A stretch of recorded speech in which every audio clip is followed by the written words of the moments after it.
Bom dia, meus amados, a graça e a paz do Senhor. Eu sou o pastor Rômulo Pereira, da Igreja Batista Palavra da Graça, e hoje nós vamos estudar o Evangelho segundo João, capítulo 19, verso 30, que diz: E quando Jesus tomou o vinagre, disse: Está consumado. Inclinando a cabeça, entregou o Espírito. Bom, queridos, aqui estamos vendo a obra mais importante da face da terra, que é o próprio Deus morrendo. O próprio Deus dando a vida pelo ser humano, dando a vida por mim e por você. E veja o quanto ele estava consciente disso, porque um mero mártir, uma mera pessoa passando por uma execução, diria, acabou, ou é o fim, né? Mas veja a expressão que Jesus usa. Jesus diz, está consumado. Então não era uma expressão de um derrotado, era a expressão de alguém que estava cumprindo algo. Ele está dizendo, eu realizei, eu concluí. Não uma expressão de alguém que estava sendo vencido. Pelo contrário, é a expressão de alguém que venceu, que concluiu. Ele está dizendo, venci. Ele está dizendo que tudo se cumpriu. A gente pode tratar de várias questões relacionadas ao que Jesus cumpriu aqui, quando ele fala está consumado, então está terminada a obra, está realizada a obra. Primeira coisa que se cumpriu, claro, é tudo o que Deus havia prometido em relação ao Messias, que Deus havia prometido nas Escrituras, se cumpriu, como já tratamos em várias outras lições. A primeira, por exemplo, das profecias messiânicas, das promessas de Deus, que Deus sempre deu ao ser humano ao longo da história da humanidade para acalentar essa esperança, para dizer ao ser humano, eu não abandonei vocês, esse mundo que é tão trágico, tão cheio de catástrofes, tão cheio de problemas, tanta maldade, tanta perversidade, Deus o tempo todo dizendo, mas esse mundo será solucionado. Eu vou resolver essa questão. Eu vou lidar com o problema do pecado e vou sarar. Eu vou salvar vocês, eu vou enviar um resgate. E Deus diz isso desde o início, desde lá de Gênesis, capítulo 3, quando o homem e a mulher abandonaram Deus, caíram. Deus diz desde o início que enviaria um descendente que feriria a cabeça da serpente, desde o início. E as mais diversas profecias, Jesus cumpriu-las todas aqui. E veja como a morte do Messias estava prevista até em textos bem claros, como Daniel capítulo 9, em que diz: 70 semanas estão determinadas sobre teu povo e sobre tua santa cidade. Para quê? Para acabar a transgressão, para encerrar o pecado, para expiar a maldade e para trazer a justiça eterna, para cumprir a visão e a profecia, para ungir o santo dos santos. E aí diz, saiba, pois, e entendas, desde a saída da palavra para restaurar e edificar a Jerusalém até o Messias, o príncipe haverá 7 semanas e 62 semanas. É um tempo aqui que não vou explicar neste momento. E ele diz que depois de 62 semanas o Messias será cortado, ou morto, ou exterminado. Então veja que o próprio Antigo Testamento já previa a morte de Messias, do Messias. Então ele será morto e nada terá para si, e o povo do príncipe que virá destruirá a cidade e o santuário, que foi o que ocorreu logo depois da morte de Jesus. No ano 70, Jerusalém foi destruída.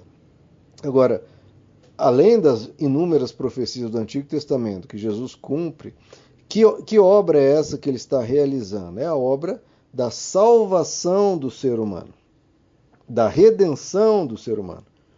É como se o ser humano estivesse dentro de uma casa em chamas e a casa já em tal estado de destruição que não compensa sequer salvar a casa, mas Deus tira o ser humano daquela casa em chamas e o leva para um outro lugar, né, para a eternidade, como Deus fará, e fará novos céus e nova terra. Então Deus está enviando um resgate. E esse resgate passa por ele dar a vida por nós para nos perdoar de todos os nossos pecados, como diz Isaías 53. A sua alma foi colocada como expiação do pecado, como paga, como purificação do pecado. E diz, ele verá a sua semente, prolongará os seus dias, e o bom prazer do Senhor prosperará em sua mão. A consequência do trabalho de sua alma ele verá e se fartará. Com seu conhecimento, o meu servo, o justo, justificará muitos, pois levará sobre si a perversidade deles. Por isso lhe darei a porção de muitos, e com os poderosos ele repartirá o despojo, pois derramou sua alma até a morte, e foi contado com os transgressores, levou sobre si o pecado de muitos. Então, na cruz, queridos, o que nós vemos é Deus recebendo sobre ele a condenação, a culpa do pecado do mundo inteiro. Então, Deus resolve, em vez de punir o pecador, resolve se colocar como réu no lugar do pecador e receber a justa punição no nosso lugar. Então veja, a pessoa, ninguém tem o direito de carregar qualquer tipo de culpa, porque toda e qualquer condenação e castigo, o próprio Deus recebeu sobre ele mesmo. Todo o castigo que a justiça colocaria sobre nós, devido a todo pecado, toda maldade, todo ato de injustiça que cometamos ao longo da vida, que não são milhares, mas milhões ou bilhões, Deus recebeu, cada um de nós tem essa quantia. Deus recebeu sobre si o pecado do mundo inteiro. E ele pagou pelo pecado do mundo inteiro para que nós fôssemos livres de toda e qualquer acusação, de toda e qualquer culpa. É por isso que o apóstolo Paulo pergunta: quem nos acusará? É Deus que nos justifica. Ninguém tem o direito de nos acusar ou de nos culpar, porque o perdão é gratuito e garantido na cruz de Cristo, bastando o arrependimento e a sinceridade. A palavra que Jesus usa aqui para estar consumado, no grego, é tetelestai. Então o que Jesus está gritando aqui no original? Ele dá um berro dizendo tetelestai. O que significa esse termo, tetelestai? Era o termo jurídico usado, por exemplo, quando um preso, quando um preso era condenado, era colocado lá na prisão, na masmorra, na porta da sua prisão, da sua cadeia, estava ali a lista dos crimes que a pessoa cometeu e a data de início, data de entrada e o tempo que a pessoa deveria ficar ali presa, 1 ano, 2 anos, etc.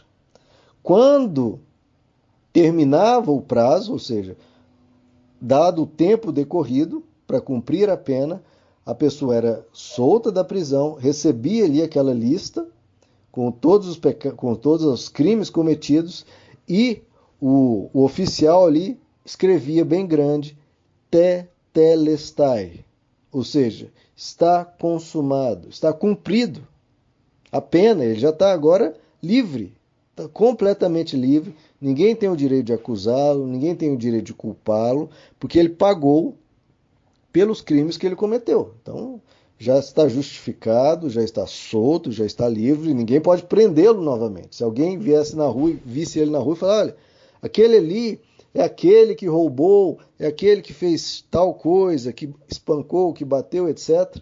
Ele simplesmente pegava o documento e mostrava aqui, ó, tetelestai, está pago. Ninguém pode me prender mais por esses crimes.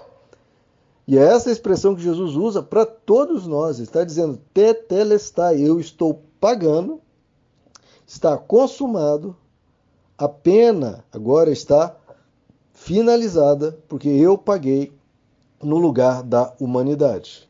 Veja a grandiosidade disso. Às vezes as pessoas dizem, né, a religião gera muita culpa no coração.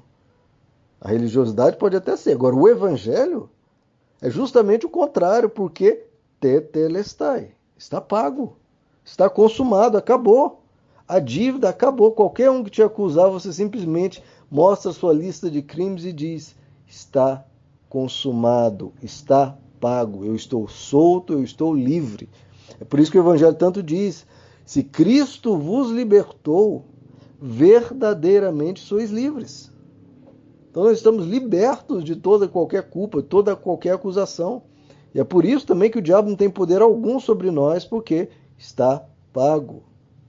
Por isso que não tem maldição hereditária, não tem ação do inimigo, não tem nada disso, porque está consumado. Estamos livres e libertos, ninguém tem poder acusatório sobre nossa vida espiritual, nada. É por isso que Hebreus 9 diz: ele entrou de uma vez por todas no santuário e obteve uma redenção eterna. Eterna. Não pelo sangue de bodes, bezerros, não, mas pelo seu próprio sangue. E ele diz depois: o sangue de Cristo, que pelo Espírito eterno ofereceu a si mesmo, imaculado a Deus, purifica a nossa consciência das obras mortas para servirmos ao Deus vivo. Então, a morte de Jesus paga por todo e qualquer crime. Pode ser o pior crime, o pior pecado que qualquer um poder conceber. Se alguém cometeu e a pessoa se arrepende, o sangue de Deus, o sangue do Onipotente, do Todo-Poderoso, do Onipresente, do Onisciente, ele tem o poder de perdoar todo e qualquer pecado. Porque não é um ser humano, não é uma pessoa muito santa, é o Deus que morreu pela humanidade. E isso é capaz de nos purificar de todo e qualquer pecado. E por isso nós podemos andar com a consciência limpa, com os ombros leves, sem fardo do passado, totalmente libertos. Porque Cristo nos perdoa de todo pecado. Tetelestai. Esse é o grito que Deus gritou na cruz e quer que todos nós gritamos diante de todo e qualquer medo, culpa, acusação, ameaça. Tetelestai. Está pago. Meus amados, que Deus lhes abençoe. A graça e a paz do Senhor.